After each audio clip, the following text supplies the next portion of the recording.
Stage 2. Stage 2 ni hali ya miaka baina, yani 12 na kuendelea. Ni baina ya miaka 12 na kuendelea. Katika hii stage 2, kwa sababu kulikuwa hakuna mkoloni hajaingia, yani mkoloni alikuwa hajaingia Afrika. Kwa hivyo watoto wengi wa kike walikuwa wakifikisha hii miaka, kuna vitu muhimu sana. Mama anakuwa karibu sana mtoto wake wa kike.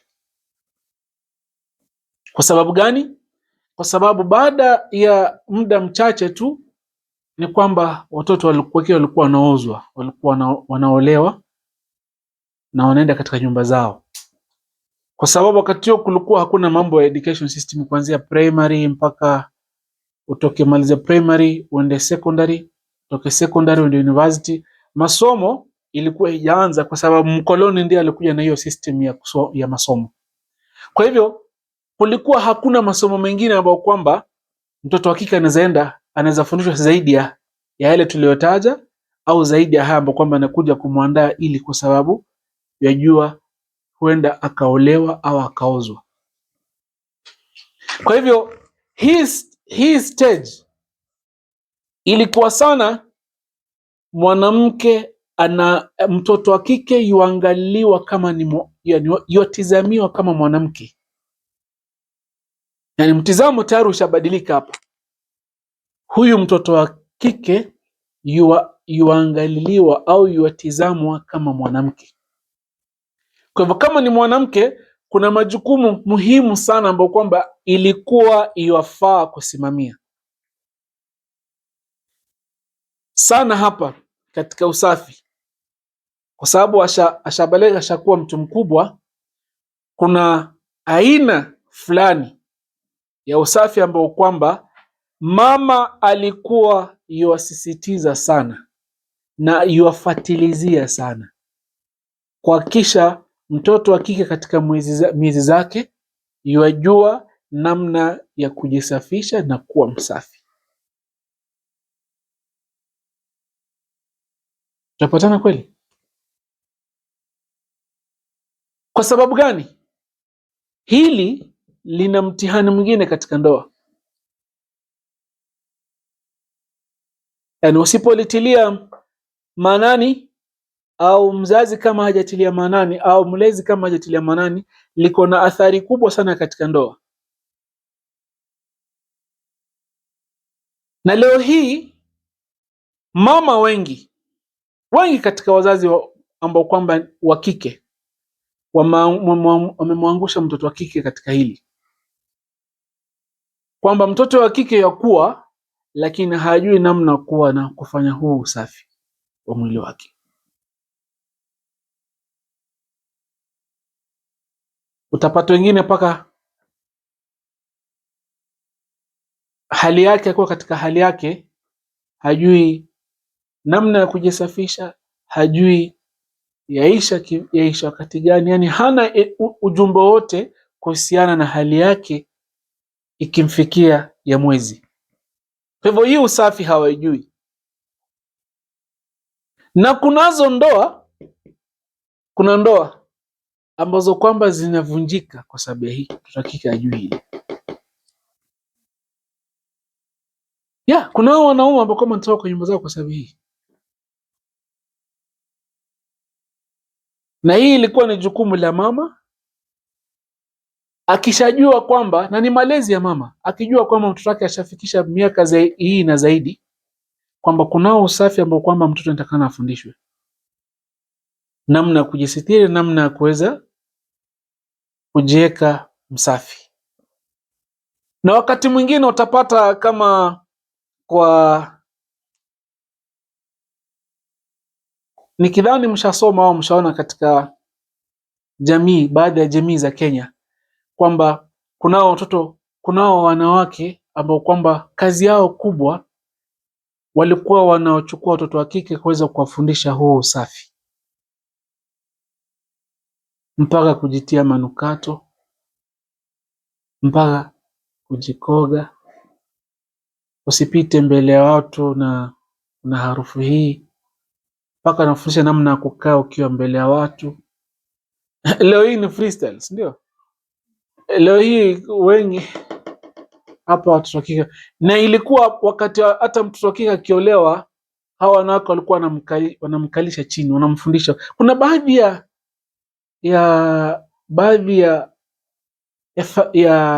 familia au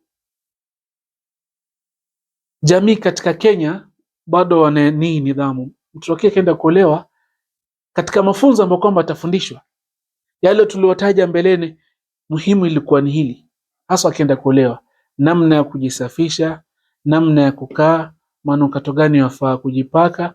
Yani anaweza kujielewa katika hali kama hii,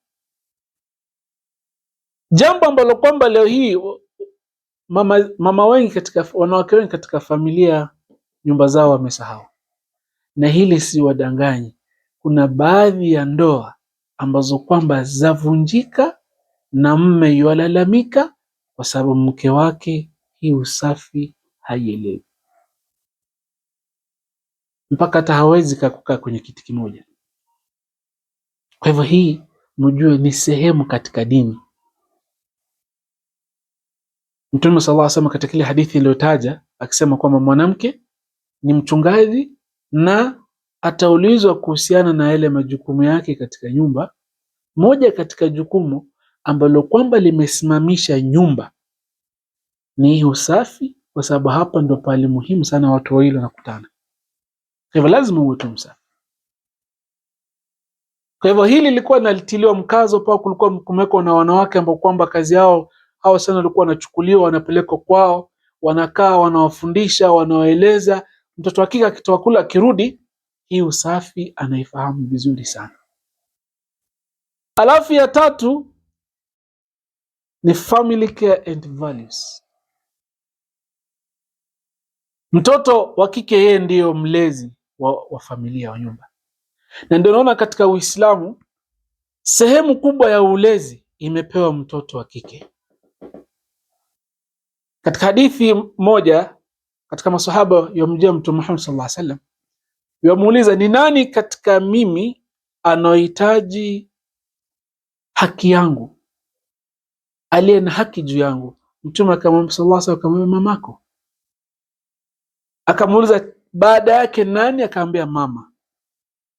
Baada yake nani? Akamwambia mama. Mara tatu. Hivyo mama anayo sehemu kubwa sana katika malezi, kwa sababu mara mingi tumesema mwanaume ni provider, ndio? Mara mingi mwanaume yuko nje kutafuta namna gani familia itasimama, lakini anaelea.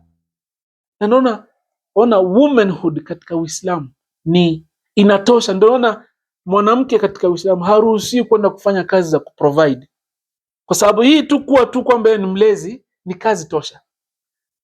Mtoto umlishe, umvishe, akiwa ana mgonjwa, kama ni mgonjwa ndio unajua nyumba yako lazima. Kwa hivyo malezi ya familia, mtoto wa kike alikuwa anafundishwa namna ya kulea mtoto wake, na walikuwa wanafundishwa kupitia kulea watoto wengine ambao kwamba tayari wako katika familia. Mtoto wa kike ambao kwamba ni mwanamwali alikuwa na thamani sana, na alikuwa anatuzwa. Na kuna baadhi ya jamii paka licha kwamba wao wanafanya kimakosa, lakini bado mtoto mwanamwali yatuzwa sana, kwa sababu hiyo ndio thamani ya mtoto wa kike, thamani ya kujivunia kwako na hata mbele ya mume wako na kwa familia yako. Na hata vile vile Aisha radhiallahu anha, mke wa Mtume sallallahu alaihi wasallam, alikuwa akijivunia mbele ya Mtume sallallahu alaihi wasallam kwa sababu alikuwa nani? Mwanamwali, virgin. Sasa nasema kwamba thamani ya mtoto wa kike leo hii ni tofauti, kwamba thamani ya mtoto wa kike inajulikana kwa kulala, kwa kwenda na wanaume wengi.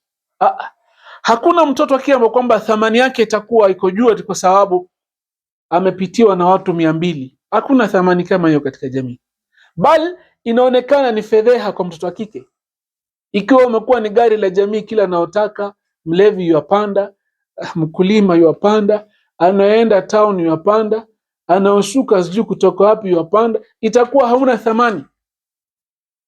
Kwa hivyo thamani, familia na mama pamoja na wale wanawake waliokuwa wamepewa namna ya kumfundisha mtoto wa kike kwamba uke ni nini, moja yake ilikuwa ni thamani yake, kwamba asijiachilie tu, namna ya kuvaa, namna ya kutembea mbele ya watu. Na ndio unaona mtoto wa kike wakati ule alikuwa anaheshimika na wanaume wote. Wanaume wengi walikuwa wakiheshimu watoto wa kike kwa sababu mavazi yao yalikuwa na nidhamu, walikuwa na heshima, na hata vile vile kuwatafuta pia walikuwa nikienda kwa njia inayofaa. Lakini leo hii kwa mfano, wao uko uchi tayari, uko uchi.